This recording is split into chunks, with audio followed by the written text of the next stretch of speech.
Olá, quinto ano, tudo bem? Aqui é a Prof. Rafa. Hoje a gente começa então mais uma videoaula da disciplina de arte e o assunto da aula de hoje é muito bacana e eu tenho certeza que vocês vão adorar. Vamos continuar falando sobre composições. Lembram que na aula anterior eu pedi para que vocês observassem as pinturas que estavam representadas ali na página 17. São 3 pinturas que foram desenvolvidas com uma temática de composição de objetos. Esses objetos, eles foram escolhidos pelo artista e ele fez uma composição dentro de um espaço e as representou por meio da pintura. Cada artista ali representado tem uma relação diferente com a imagem, né? A gente pode perceber que cada um deles representa aqueles objetos, e ali a gente pode perceber muitos instrumentos musicais também, cada um de uma maneira muito particular. A gente vê ali um artista, né? O artista Harnett Williams, que faz aquela representação bem realista, onde ele representa aquela imagem da maneira que ela realmente é, com aquele volume, né? Com aquela forma muito fiel aos instrumentos, ao vaso, enfim. E a gente vê ali o Braque, que tem uma representação mais artística, mais liberta das formalidades, né, dos objetos. Então ele não está tão preocupado em representar aqueles objetos de uma maneira tão fiel, né, tão realista. Então ele acaba criando uma composição um pouco mais solta, né, com mais liberdade. E aí a gente vê ali a terceira pintura, que é o do Juan Gris, na qual ele representa um violino, e esse violino ele é representado de uma maneira mais geometrizada. A gente percebe ali uma grande relação com o cubismo que nós conhecemos mesmo, né? Aquele artista, ele geometriza aquela forma, e ainda assim, todas elas são muito claras para nós. Tratam-se de pinturas que representam composições. E é sobre isso que a gente vai falar hoje. As pinturas, elas são classificadas por gêneros. Sim, a gente pode classificar as pinturas pelos seus gêneros. E como que isso funciona? Uma pintura, ela pode ser uma pintura de paisagem, ela pode ser uma pintura de retrato, ela pode ser uma pintura abstrata e ela pode ser uma pintura de natureza morta. E é sobre esse gênero da pintura que nós vamos falar hoje. A natureza morta, ou objetos inanimados, coisas inanimadas, é um gênero da pintura que vai se tornar único, vai se popularizar como um gênero da pintura lá no século XVI. Quando alguns artistas começam a trabalhar somente objetos e flores, frutas, enfim, criando composições, né? E representando então essas composições por meio da pintura. Muito bem.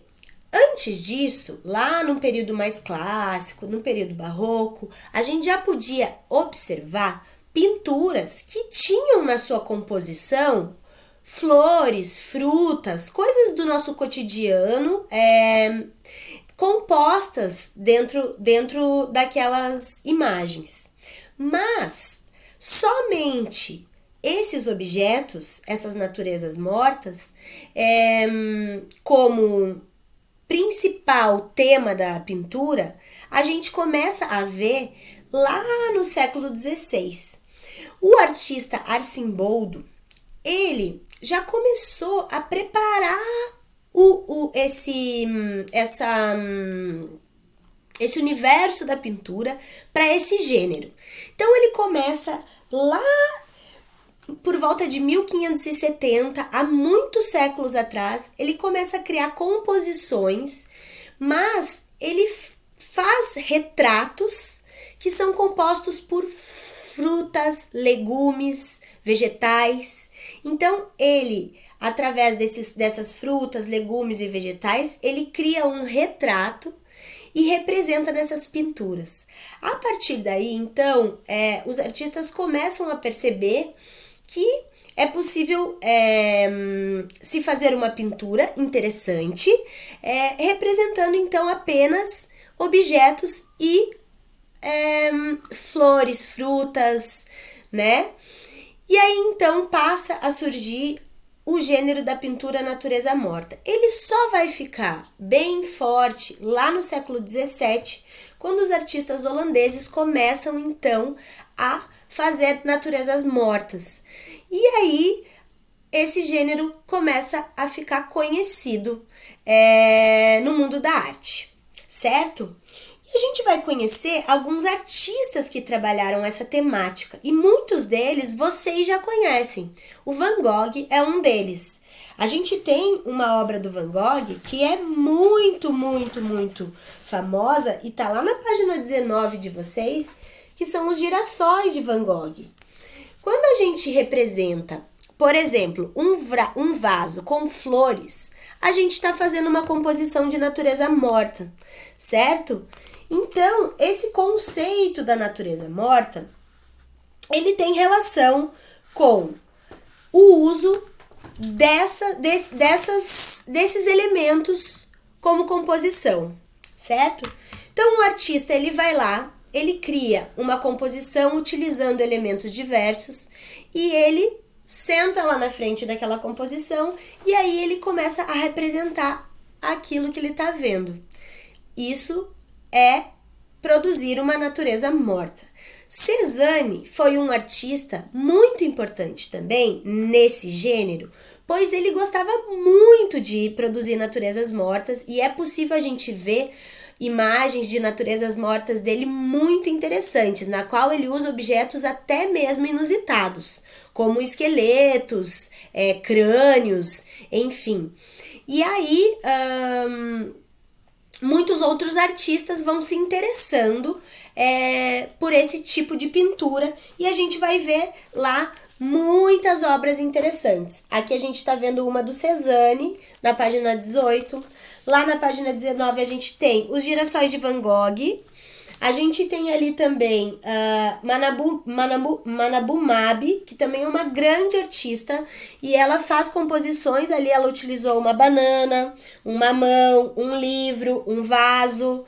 E percebam que cada artista representa esses objetos de uma maneira muito particular, assim como aqueles que nós vimos lá na página 17, né? Então existem diversas maneiras da gente representar uma natureza morta. Eu posso querer que as minhas frutas, flores, os objetos que estão na minha composição, eles tenham uma estética mais realista, né? Eu vou representá-los de uma maneira mais real, obedecendo a forma, ou eu posso representá-los de uma maneira mais livre, né? De uma maneira mais criativa, mais pessoal, enfim. A questão é a seguinte: natureza morta, então, é um gênero da pintura, assim como outros gêneros que nós já conhecemos. E o desafio que eu vou dar para vocês hoje é o seguinte: vocês vão, depois de se inspirar nas naturezas mortas desses artistas que vão passar aí para vocês, essas imagens que vão estar aí no final do vídeo, vocês vão criar uma composição lá na casa de vocês. Isso mesmo, e vocês vão executar um desenho de observação. Então vai pegar lá uma mesa, escolher um lugar da casa, vai escolher alguns objetos, podem ser vegetais, frutas, flores, o que vocês tiverem aí de bacana na casa de vocês. Podem pegar livros como objetos, podem pegar garrafas, enfim. Vão criar uma composição, então vocês vão procurar fazer isso num lugar que tem uma luz bacana, geralmente é legal perto da janela. Vão criar uma composição e vocês vão fazer um desenho de observação. Vão pegar lá o caderno de vocês, uma folha, vão sentar em frente dessa composição e vão tentar representá-la da maneira que vocês acharem mais interessante. Lembrando que vocês têm a opção de tentar representar de uma maneira bem realista, pensando a sombra, o volume, né, daquela natureza morta, ou de uma maneira mais criativa, mais solta. Vocês também têm essa opção. Prof, é muito difícil desenhar, como que eu vou fazer isso? Gente, desenho de observação, o nome já diz, tem que observar. É bacana vocês começarem sempre procurando a forma que aquele objeto tem. Então aqui a gente tem uma maçã. Essa maçã ela é mais circular, então começa desenhando um círculo. Essa manga ela é mais oval, começa desenhando um oval. O vaso, a jarra que eu peguei, ela é mais cilíndrica, desenha um cilindro. E a partir dali, daquela composição, vocês começam a criar a forma do desenho, tá certo? É um desenho livre, lembrando que vocês estão desenvolvendo um trabalho artístico, então não precisa ficar preso aí ai meu Deus, mas eu não sei desenhar. É para vocês experimentarem, treinarem o desenho, tá bom? E aí vai pensar lá nas cores, vai pensar na figura, no fundo, né? Vai perceber que aquela pintura ela tem que ter um fundo, e a parte da frente, né? Que geralmente em primeiro plano vai estar lá a composição de vocês. Então pensem nesses detalhes, após observar essas obras que eu vou colocar aí para vocês no final do vídeo. E eu aguardo então esse trabalho de vocês lá no meu e-mail. Qualquer dúvida eu tô à disposição. Um grande abraço a todos e tchau, tchau.